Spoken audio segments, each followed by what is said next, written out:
Pedimos al Espíritu Santo que siga iluminándonos, siga guiándonos con su presencia. Estábamos hablando del perdón de los pecados. Usted sabe lo impactante que fue ese momento en el cual Jesús le dijo al hombre: tus pecados quedan perdonados. Eso causó un impacto. Es más, en el paralelo de este texto que aparece en Mateo 9 y en Lucas 5:17, la gente, por ejemplo, en Mateo 9, dice que Mateo 9:9, quedaron impactados de ver que Dios le había dado tal poder a los hombres.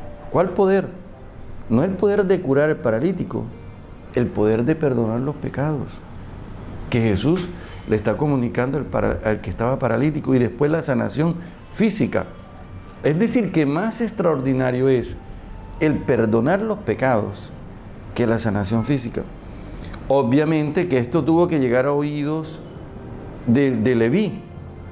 Esa es la razón por la que cuando uno después de este texto lee Vocación de Leví, capítulo 2, versículo 13, inmediatamente cuando Jesús le dijo a Leví: sígueme, Leví se levantó y lo siguió. Así, no, hay que leer el contexto. Y precisamente nosotros estamos en el capítulo 2, curación del hombre que estaba viviendo una experiencia de pecado profundamente y estaba paralizado. En ese contexto leemos el texto de Leví. Esa es la razón por la que Leví lo sigue. Y no solamente eso, causa más impacto que Jesús se sentó en la mesa en casa de Leví, siendo Leví una persona no muy llamada. Dice: muchos publicanos pecadores estaban a la mesa con Jesús y con sus discípulos. Eran muchos los que seguían. ¿Y por qué esos pecadores fueron a buscar a Jesús? ¿Y por qué Jesús fue a comer con ellos? Porque ellos sienten que Jesús, así como le dio el perdón al paralítico, también se los puede dar a ellos.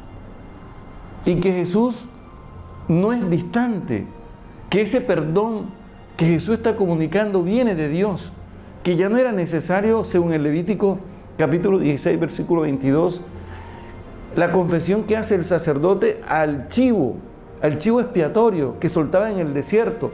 No es necesario en este momento.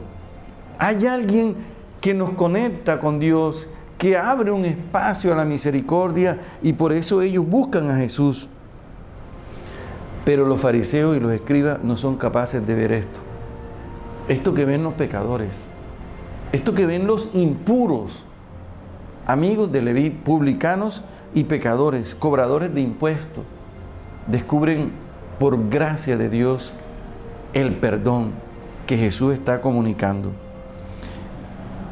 Esto después nos muestra que los fariseos y los escribas, especialmente los fariseos, se preocupan más por las leyes que por descubrir la novedad que Dios a través de Jesús está comunicando, como el perdón de los pecados. Y sin embargo están enfatizando cómo los discípulos de Juan y los fariseos estaban ayunando. Vienen y le dicen: ¿por qué mientras los discípulos de Juan y los discípulos de los fariseos ayunan y tus discípulos no ayunan? Mira en lo que están perdidos ellos, y no se abren a la novedad del vino nuevo, a la novedad de la experiencia de misericordia que Dios está comunicando. Así, de esta manera, nosotros podemos ir comprendiendo hacia dónde nos va conduciendo Jesús cuando estamos meditando el Evangelio de Marcos, hacia dónde nos va llevando para que encontremos la presencia del Padre, que ama al ser humano, que brinda al ser humano la posibilidad de una transformación que inicia desde el mismo corazón, reconociendo precisamente este hombre, el ser humano, la necesidad de ser perdonado. Y en ese mismo contexto del capítulo 2 encontramos que los discípulos con Jesús, liberados de todos esos preceptos, cruzan por un sembrado y arrancan espigas. Y el día que lo hacen es sábado, y los fariseos y los escribas están al acecho para denunciar precisamente el incumplimiento de la ley. En el próximo video, entonces seguimos analizando este camino que Jesús nos propone, el camino nuevo, el camino de la buena noticia. Amén.